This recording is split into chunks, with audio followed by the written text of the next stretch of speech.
teens involved in Pamela's murder? Authorities need to find out. The first suspect was Remy Cordova. Since he was only 14, he couldn't be interviewed alone, so his mom sat beside him in the interrogation room. I'm going to advise you of your rights, and then I'm going to leave the room, and you two need to talk about whether or not you want to talk about this investigation or not. Okay? Did she just stop him from admission of guilt, or is she hardly able to believe what her son had gotten himself into? No one knows, but one thing was certain: the gang life had real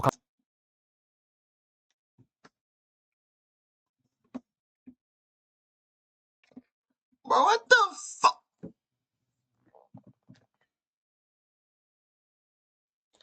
14. These youngsters cooked.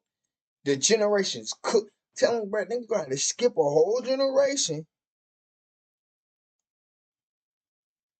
and just hope that that generation of kids isn't cooked. Because these... What the fuck? What are you doing? What is he doing? He dissing the gang right now. I don't really think nobody fucking with me anyway, you know what I'm saying? 24 fucking hundred. I come from that fucking block. I been out that Johnny up and up that cutter. If we cannot get... Welcome back. We back with another reaction video. Today we're reacting to a crime explorer video. This is part 2 of mom discovers her 14-year-old son is a mass killer. We left off with Johnson getting interrogated, telling on Lil Ro and White Boy, consequently, about him supposedly dropping shells. But okay, buddy, I took a nap. He was playing with pennies. Let's get right back into it. Like, damn, bro, niggas don't even know how to lock correctly. This is some bullshit, ain't it? Nishan is unraveling, and the detective knew it. The story is changing too fast. He kept pushing, kept peeling back these layers. Nishan is bound to slip up again. And when he does, the truth, whatever it is, will come spilling out. Nishan's story takes another turn. At first, there were no weapons. Now suddenly, he remembers hearing about one. Did you ever see any guns? Did they ever talk about the heaters they had? Nah, they had a gun in the back seat. Tell me about that. But I don't know what type of gun it was. That's okay. I just tell me about that. We got a gun in the back seat. I was like, Hold on. Who said that? The white dude in the back. He was like, you know, I got a gun in the back seat. And I was like, that's cool for you. And I kept driving. Like I wasn't really paying attention to that. I was just, you know, I got this gun in the back seat. This gun in the back seat. And that's when I ran over at the light. Is this when the 5-0 pulls up or before? So tell me more about that. How does that conversation come up? I walked in. I walked in. The detective lets him talk, lets him spin the story out. But the contradictions are stacking up. First, he was alone. Then, White Boy was there. First, no weapons. Now, there was at least one. And the way Nishan describes it, like he was just some guy along for the ride, not paying attention, doesn't sit right. The bro was on the phone. With who? I don't even know. Okay, what was he saying? He was saying after he had dropped me off, he was gonna go over there. After hours of questioning, the detective knew they aren't getting much more from Nishan. He's not cracking, but he's not exactly holding steady either. His story keeps bending, shifting, reshaping itself under pressure. If they want answers, they'll have to look elsewhere. So they move on. The next person in line? The so-called white guy. If Nishan was telling the truth, at least this time, then this other teen might have more pieces of the puzzle. Maybe his version of events might clear things up. Now, since he's a minor, his mother and stepfather were present at the time of the interview. Remember, Remy and Nishan both denied any involvement in the shooting, but when asked about the night in question, the teen comes clean. Just kind of run me through, when I mentioned this this location, do you know what I'm talking about? At Colfax and I-25? Tonight? Or what happened last night? Can you take me through that, just from the beginning there? Who you were with, what was going on? I was with my friends. Okay. He was driving. Right down I-25, whatever. And then we stopped, and then the car hit us in the back, smacked us. And then my friend in the front, he asked the person in the driver's seat if he could shoot at him. And he hopped down and started shooting at him. What? Okay. The detective pushes for details, repeating what he heard to make sure he's getting it right. I didn't hear you quite. So, if I have this wrong, correct me. You said you were stopped at a light. We were stopped at a light, and someone came from behind us and smacked us with their car. Okay. And then that's when my friend and the passenger asked the person in the driver if he can shoot him. And then the person in the driver said yes, and then he hopped out and shot, and then he drove off. Okay. Now the detective zeroes in on who was involved. How many people were in the car with you? 2. So there was how many total, including yourself? 2. Or 3? 3? Yeah. Okay. Where were you seated? I was in the back seat. Okay. Who was driving? My friend's friend. Okay, do you know his name? Do you know what he looks like? Yes or no? Yes. If you saw a photo of him, do you think you could ID him? Yep. Okay. You're Can you tell me if cooked. he was black, white, Hispanic? Black. Okay. About how old was he? Yeah, Johnson's cool. 19. Okay. Anything identifying about him? Scars, marks, tattoos, facial hair, piercings? Right here. Okay, what was that? He has a big tattoo right here. A big tattoo right there? Yes. He's The detective fried. takes it all in. It's a casual conversation about murder at a traffic light. It's messy, and they'll need more to untangle it. The car behind you guys smacked into you. Yes. Your friend Remy asked the driver if he could shoot this person. Yes. Why? I don't know. He just asked him and he said yes. Okay. And when he started letting Why off, did I Remy told him have to a get gun? back in the car. Okay. I Tell don't me think more Remy get a about gun. when Remy gets out of the car. He pulls the chopper out. When asked about the weapon, the teen casually called it a chop. The detective made him clarify. So you say the chop. Chop. I know what that is. Aaron, your mom may know what that is. People watching this later on may not know what that is. What is a chop? Oh, they don't know what it is. AR-15? Yes. Okay. What color was that? Black. Black. He claimed he never got out of the car. At any time did you get out of the car? No, I told him to get back in the car. Okay. And what does he do? Tell me more He about just that. kept shooting and then he burning. finally got back in. Okay. After I started yelling at his. Okay, how many times did he shoot? He let off like 7 rounds. God damn. Remembering the exact number of shots fired is an odd detail to remember. The detective leaned in. Did anybody pick up anything white boy there brought on the his shot street? in. Yeah, Did, we gonna did see. anybody pick up anything? Did anything fall? Phone, bullets, anything from the car fall out of the car that anybody picked up? I don't know. Okay. Then came the car that hit them from behind. Do you remember what kind of car smacked into the back of you guys? It was like this white car.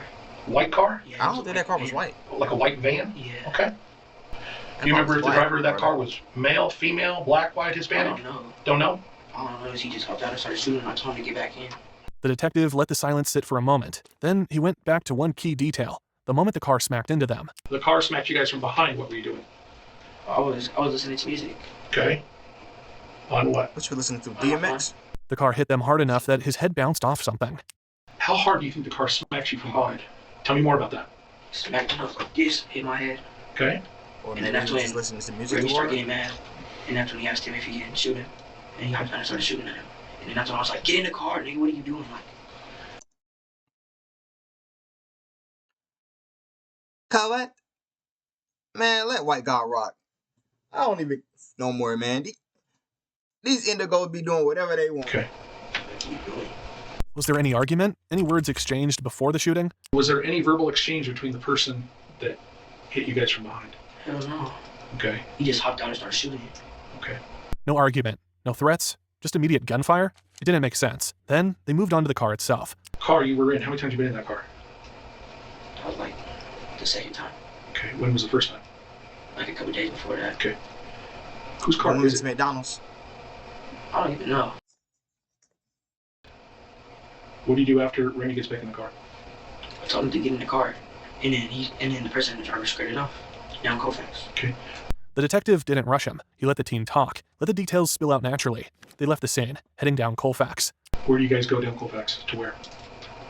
No, I don't know exactly where we went to his empty house, but we went down Colfax. How far? Like, we just went straight down until when we got to like Union. Okay. And then what do you do? That's when we went to his auntie's house. Okay. Where does the auntie live? I low-key don't really remember. I was sleeping. Okay. Were you asleep when you pulled up? Yeah. That was another piece of the puzzle. The teen was claiming he was asleep again. Then they moved on to the gun. Remy shoots. What does he do with the AR? Puts it in the car. Where at in the car? He put it in the back seat. Okay. Where you're at? Yeah, on the left Okay. side. All right. The detective took that in. So the gun had been inches away from him. He asked again, where had he been sitting? Where are you seated? On the right side. Behind the driver or behind Remy? Behind the passenger. Okay, so you're behind Remy. At first he puts it in the car and he has it next to him, like right here on the floor. Okay. And then he puts it into the back when we're going down Colfax. After the shooting. Yeah, after when we get closer to his auntie's house. Okay. That's when I just fell asleep. I don't even remember nothing else.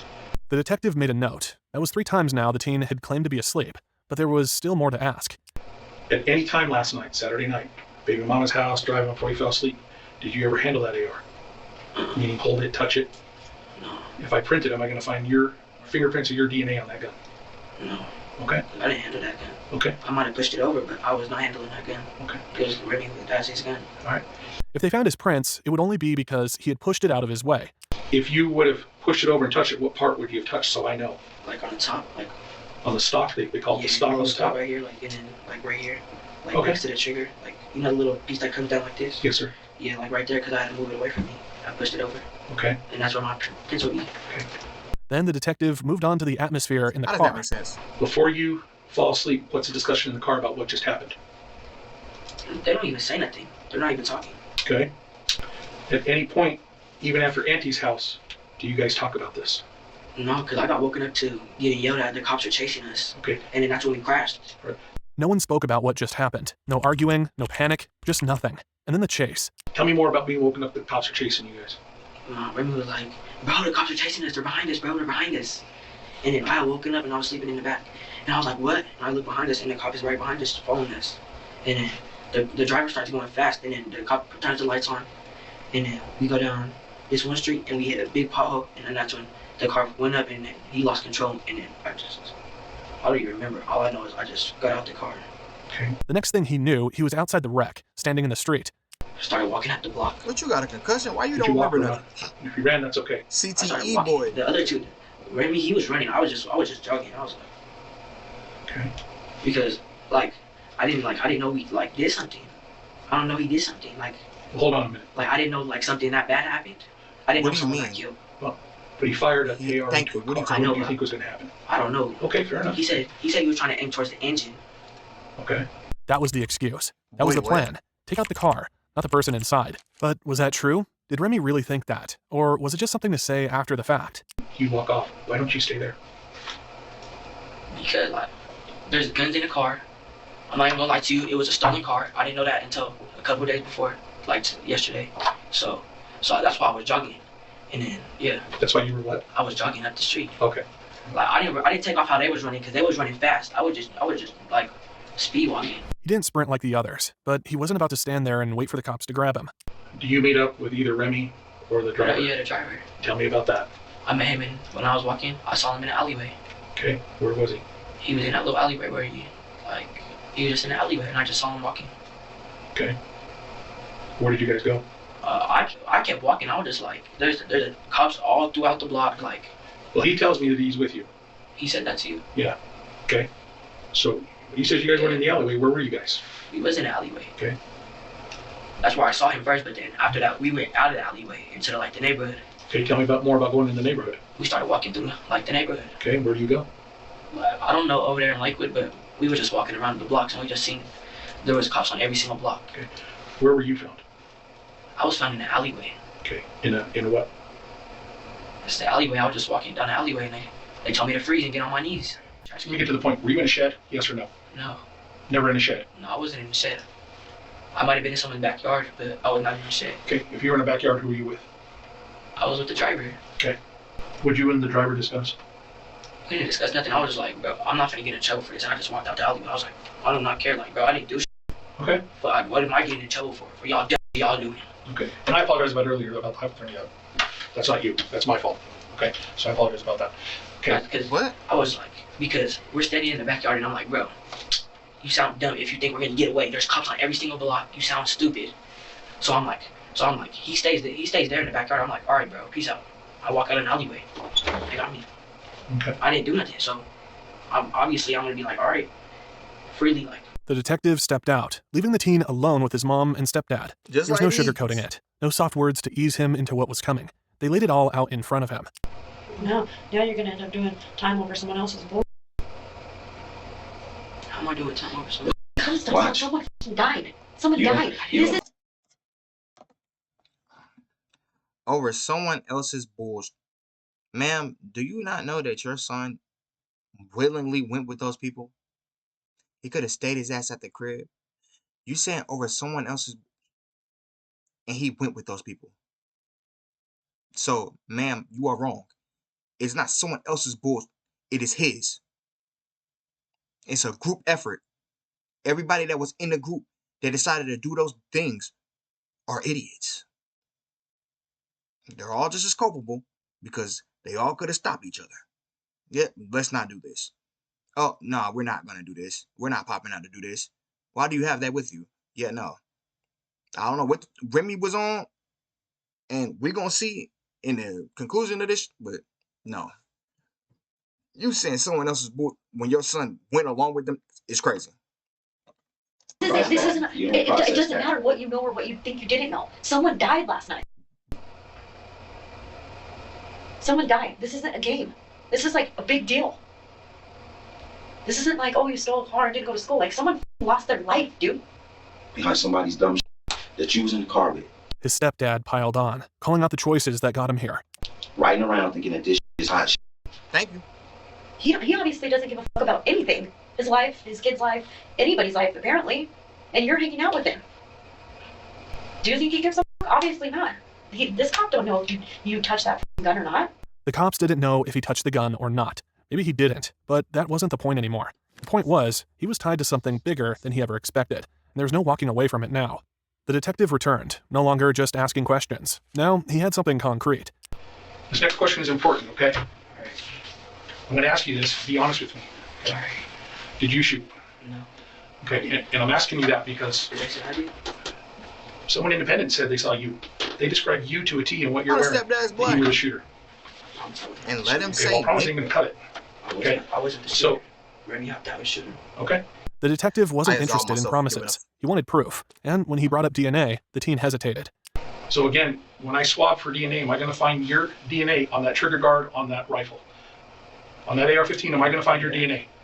Probably because I moved it, yeah. He had touched the gun. He had moved it, but that didn't mean he fired it. That, Someone said it was me. yes. Yes. I'm gonna step over here real quick. Okay. Someone said it was me. Okay. I know I didn't shoot. I know for a fact I didn't shoot. oh, he massaging this The girl. weight of the accusation started to sink in. His mother couldn't control her emotions any W longer. Mans? Help me explain why I should believe you. I mean, you don't have to believe me, but No, he has to believe you, dog. That's the thing. alright, He repeated it again, almost to himself this time. He knew he didn't shoot. look, Listen to me. I know I didn't shoot that gun. I know I didn't because he even asked Rashawn if he could shoot before he even shot the gun and hopped out. The detective told him point blank he wasn't buying his whole sleeping story. A shooting had just happened. Someone was dead, and the teen expected him to believe he fell asleep? In all those times, how many times after that have you fallen asleep? Because you know how many people sat in that chair and told me the same thing you're telling me? Because I don't believe you. Okay. I never felt like I really fell asleep. Well, I find it hard to believe you When he was just... at his empty time, I really fell asleep. Okay. I was just laying down in the back with a blanket slumped. So you've just witnessed a shooting that's turned into a homicide, and you're going to tell me now I didn't you've know it fallen was a asleep? homicide. I know you didn't. But my point is somebody shot with an AR-15, a high-power rifle, and you're telling me within an hour after, within 30 minutes, you fall asleep? I really did fall asleep. Like, Okay. For real. I really, like, on for real. Like, Okay. I really did fall asleep in the back. Okay. And then they woke me up saying the cops were behind us. Who's following they? us. Remy and Rashawn. Did you ask him to stop? Huh? Did you ask them to Yes, stop? I was like, bro, why are you going so fast? He was just going fast. Tell me more about that. And he just going fast and he just smacking everything his way. And then we get to the main street and we go down, it's a hill, boom, pothole. Flip up, I hit my head, and then I don't remember it. I just hopped out. Okay. Like, all I know is I just started like flying around in the car, hitting my head on everything. All right. The detective leaned in, watched the teen closely. He really had nothing to hide. Why did he run? Why not just stay put when the cops showed up? If you've done nothing wrong, just explain to me the best you can. Why do you leave? Why do you walk off? Why don't you stay outside the car when the police show up? Why do you walk off? Because I thought I was going to get in trouble for the guns. The gun was right next to me. Okay. The AR-15 was on the left of me, like I told you. Remy put it in the back. And then that's when I moved it over to the left of me. So I was not trying to get in trouble for two guns that was in the car and they was going to leave me. Okay. They was going to leave me. They already ran. Okay. What about the bullets? Had he picked up any casings? How about any casings, any live rounds did you pick up or have on your person or in your I possession? found some 22s on the floor and I picked them up and put them in my pocket. Tell me more about that. That's it. Just I found some. Okay. What'd you do with them? I put it in my pocket. And then what'd you do with them? And then drop him They on were the just in my shed pocket. door. Did you On ever the see floor. the driver, or you're calling Rashawn, did you ever see him with any ammunition or any spent shell casings? You know what spent shell casings are? Like after Ones you that have done shot shooting. I think I had the 223s. Huh? I had the 223s from the AR-15. Who did? Oh, why? Rashawn. Why They did was he? all through the car. And Okay. I guess some of them landed on him. Okay. Did you have any? Then came another curveball. The detective told him Nishan claimed the teen had casings. Why would he say that you had them and you dropped them? Facts. He said I had them. Yes. He's lying. I never Okay. had that. Okay. I never had no shell casing that was empty. Okay. I only had those little 22s that I found on the ground. The detective let the words hang in the air. Then, How after does a that make long sense? pause, he stood up. The interrogation was over. In the end, the truth unraveled, piece by piece. The teen's story had gaps, and the detectives knew it. But the bigger picture was clear. Remy Cordova had pulled the trigger that night, and Pamela's life had been stolen in an instant. Prosecutors later revealed Cordova's motive. He was trying to climb the ranks in the gang world. Remy Cordova was accused of trying to impress gang members when he fired at Pamela Cabriales' car. His case was too severe for juvenile court, so it was moved to district court. He was charged as an adult with first-degree murder and first-degree attempted murder. The second charge came because another driver had been in the line of fire, though they weren't injured. In court, Remy Cordova spoke to Pamela's family. I really know I feel for y'all, and I understand completely, and I'm terribly sorry for the pain that you guys feel. That I caused. But I cannot take responsibility for something that I did not do. In November 2023, this motherfucker. Man, look. All I know is, ain't no way both of them niggas pointed out that it was you up in that mouth. It ain't no way that both of them said that you did it. And you did it. And you didn't do it. My brother, you might have did it. And the fact that you just said, I feel sorry for your loss, but it ain't got to do with me. It's crazy. You're crazy. What the hell is he talking about? Cordova was found guilty. He was sentenced to life in prison with the possibility of parole in 40 years. At just 16 years old, his fate was sealed for decades. Nishan Johnson, the driver that night, didn't escape justice either. In June 2023, he was convicted of multiple charges, including second-degree murder, criminal attempt to commit manslaughter, and vehicular eluding. He was sentenced to 35 years in prison. The third passenger, the teen from the interrogation room, didn't face any charges related to Pamela's murder.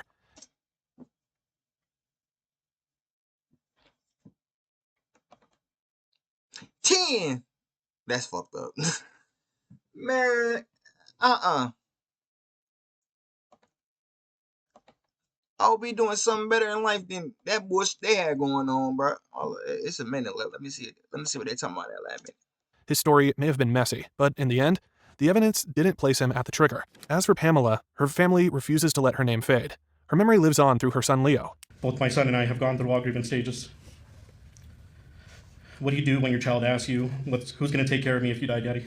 That's sick. I'm sad because I don't want to lose you. I remember going to this place with my mommy before she died. A GoFundMe. Oh my God. That's hurt my heart. Like, bruh, how do you not break down crying if your son asks you that question, bro? Like, what the? Well, you a man.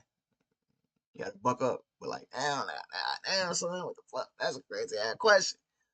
Me set up for Leo's college fund raised nearly $70,000, a testament to the love and support she left behind.